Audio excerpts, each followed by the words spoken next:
नमस्कार, मी आकाश जाधव. आकाशवाणीमध्ये सांगितल्याप्रमाणे new India इन्शुरन्सच्या एओची जी जाहिरात आहे ती आलेली आहे. पण त्यासोबत मी डेट्ससुद्धा राईट केल्या होत्या. 13 ऑक्टोबर आणि 17 नोव्हेंबर. नेमकं त्याच डेटला एक्झाम आल्याच्यानंतर 13 ऑक्टोबरला न्यू इंडियाची प्री आणि सोबत IBPS क्लिनिकलची मेन्स एका दिवशी जे आहेत ते आलेले आहेत.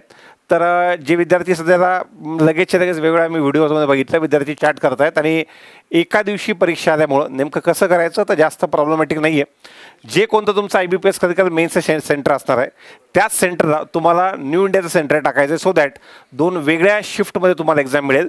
IBPSच्या 2 एक्झाम जे आहेत ते 2 एक्झाम एका दिवशी एका वेळेला आल्याचे चान्सेस खूप कमी आहेत. तर त्या वेगवेगळ्या वेळेला येतील.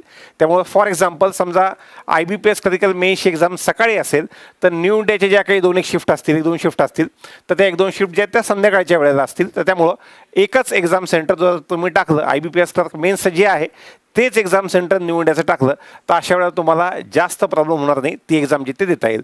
पण जर का तुम्ही IBPS क्लिनिकल मेन्सचं सेंटर दुसऱ्या राज्यातून टाकला असेल तर अशा वेळेला तुम्हाला दोन्ही एक्झाम टार्गेट करायची असतील तर त्याच शहरामध्ये पुन्हा एकदा न्यू इंडियाचं सेंटर टाकून तुम्हाला तेवढा प्रवासाचा वेळ जो आहे तो तुमचा प्री एक्झामसाठी वाढेल. आता याच्याबद्दल न्यू इंडियाबद्दलच्या रिक्रुटमेंटबद्दल एक डिटेल व्हिडिओ मी थोड्या वेळात घेऊन येतो. पण तेव्हापर्यंत विद्यार्थी थोडंसं जास्त अनस्टेबल होत आहेत. त्यामुळे मला असं वाटलं की व्हिडिओच्या माध्यमातून तुम्हाला ही माहिती कळावी. धन्यवाद.